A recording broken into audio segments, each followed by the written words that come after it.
What if I told you that one of history's most brutal kings walked into a forest alive and came out dead? And after 900 years, we still have no idea who killed him.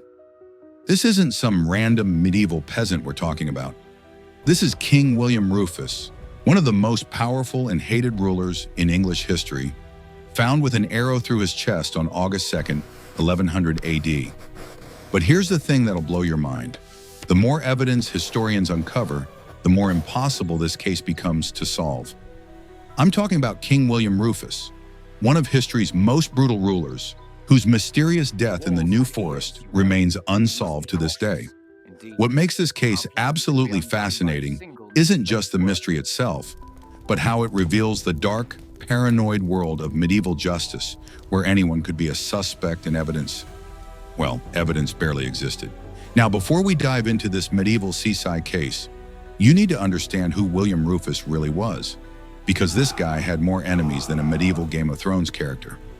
William II, nicknamed Rufus for his red face and hair, was the son of William the Conqueror. But unlike his father, who earned respect through victory, Rufus earned hatred through cruelty. This king didn't just rule England, he terrorized it. Think about the worst boss you've ever had, then multiply that by 1,000 and give him absolute power over life and death. That was Rufus. He taxed his people into poverty, stole from the church, and according to medieval chroniclers, he openly mocked Christianity. In an age where being religious was literally a matter of life and death, this was like painting a target on your back. But here's what makes you realize how different medieval times were from today. Rufus also never married and had no children. In 1100 AD, this wasn't just unusual for a king, it was scandalous.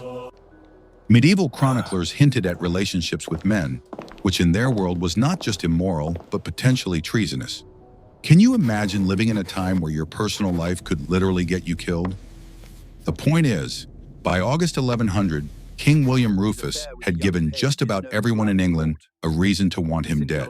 His brothers wanted his throne, the nobles wanted their money back, the church wanted revenge, and the common people wanted freedom from his crushing taxes. So let's get to that fatal day.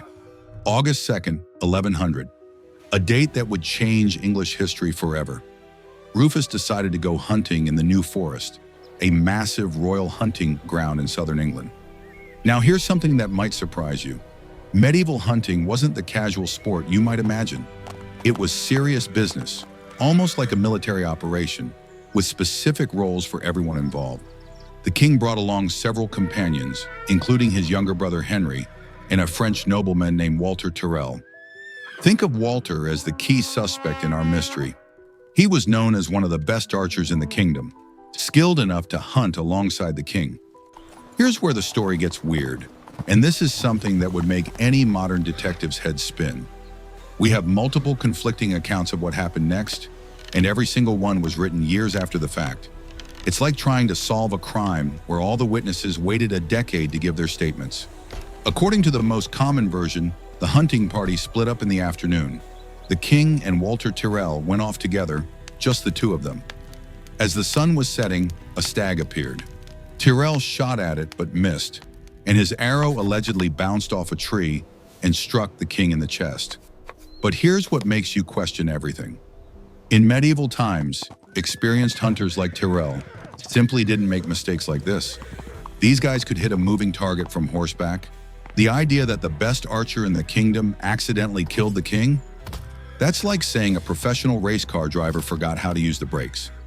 Now, what happened next is where this case gets really suspicious, and it shows you just how different justice worked in medieval times.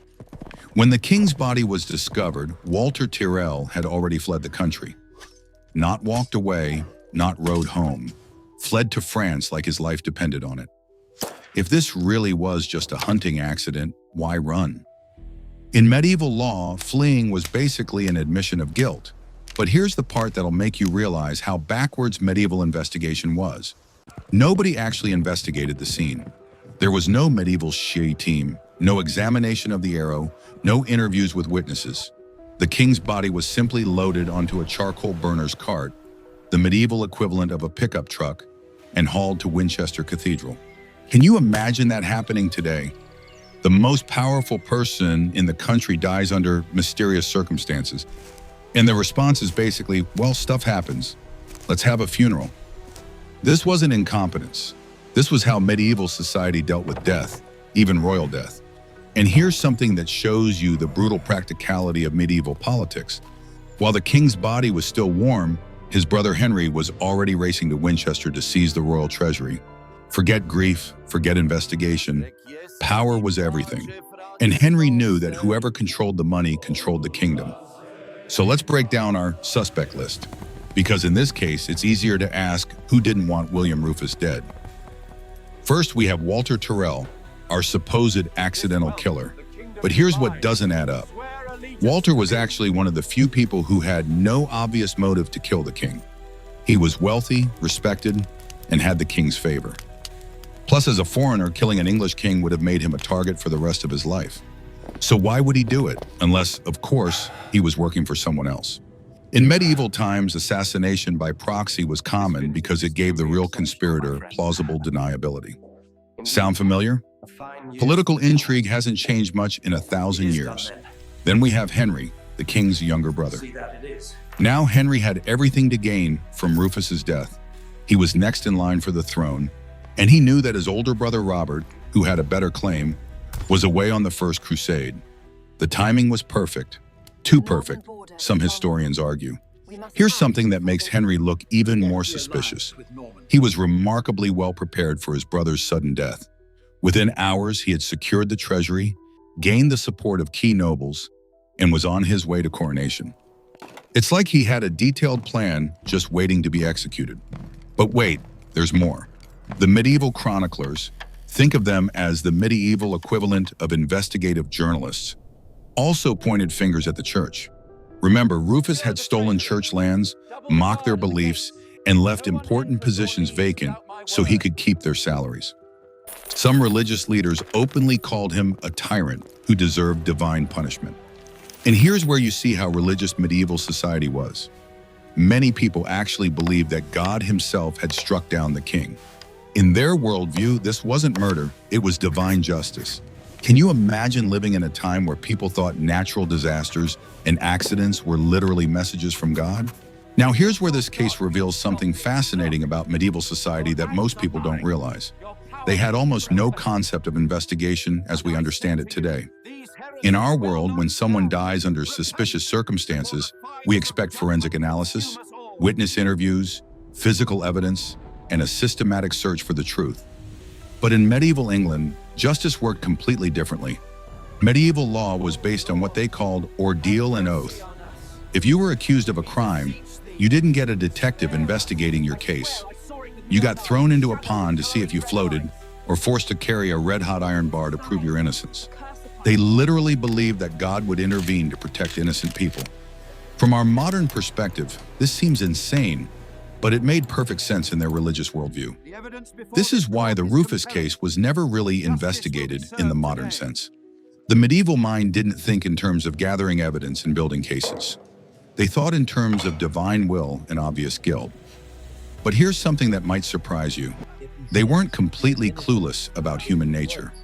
Medieval chroniclers like William of Malmesbury and Orderic Vitalis analyzed motives, questioned official stories, and preserved conflicting accounts. They just didn't have the tools or the mindset to conduct what we'd call a proper investigation. And this is where you realize how much our modern world depends on institutions that didn't exist back then. No police force, no coroners, no forensic science, no independent judiciary. Justice was whatever the most powerful person in the room decided it was. Think about how this applies to your own life. Every day you probably rely on systems of justice, evidence, and investigation that people in 1100 AD couldn't even imagine. The next time you see a police procedural on TV or read about a court case, remember that these concepts would have been completely alien to medieval people. So what do modern historians think happened?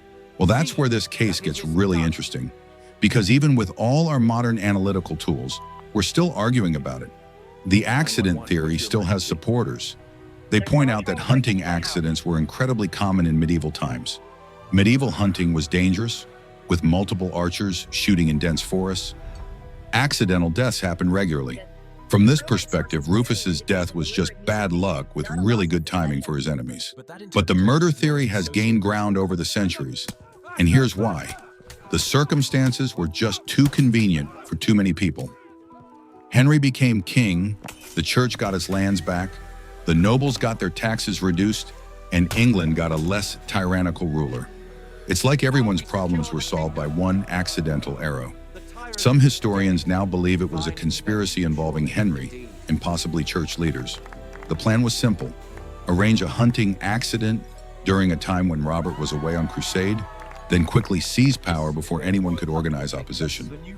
Here's the really clever part of this theory. By using Walter Tyrrell as the archer, the conspirators picked someone who could flee to France and never be questioned. Walter lived the rest of his life in exile, never returning to England, never contradicting the official story. That's either the behavior of a guilty man or someone who was paid very well to disappear. But here's what makes this case so fascinating from a modern perspective. It shows you how different concepts of truth and justice were in medieval times. Today, we expect investigations, we demand evidence, and we assume that the truth can be discovered through systematic inquiry. But medieval people often saw events like this as part of God's plan, regardless of human involvement. So why should you care about a 1,000-year-old murder mystery? Because this case reveals something profound about how society, justice, and power work. Lessons that are still relevant today. First, think about how this case shows the importance of institutional investigation. The reason we'll never know what really happened to William Rufus is that nobody in 1100 AD had the concept of preserving evidence, interviewing witnesses systematically, or conducting impartial investigations. They didn't have these institutions, so the truth died with the participants. This makes you appreciate something we take for granted: the idea that truth can be discovered through evidence and systematic inquiry. Every time you see a news investigation, a court case, or even a fact check on social media, you're witnessing concepts that didn't exist in William Rufus's world. Second, this case shows you how power really works. Henry didn't become king because he had the best claim or because the people chose him. He became king because he moved fastest and controlled the most resources when opportunity struck. That's a lesson about power that's still relevant in politics, business, and life today. But perhaps most importantly, the Rufus case demonstrates something about truth and history that affects how you should think about information today. We have multiple contradictory accounts of what happened, written by people with different agendas, at different times for different audiences. Sound familiar? That's basically every major news story or historical event. Multiple competing narratives, each claiming to be the truth. The difference is that now you have tools to evaluate these competing claims. You can demand evidence, check sources, and think critically about motives and credibility. Medieval people couldn't do that. They had to rely on authority and faith. So the next time you're trying to figure out what really happened in some controversial event, remember King William Rufus. Remember that the truth isn't always discoverable, that power shapes narratives, and that the institutions we use to seek justice are both precious and fragile. The mystery of who killed William Rufus will never be solved, but the questions it raises about truth, power, and justice are more relevant today than ever. In our age of information warfare and competing narratives, maybe we're not so different from those medieval chroniclers after all. We're all just trying to figure out what really happened and who we can trust to tell us the truth.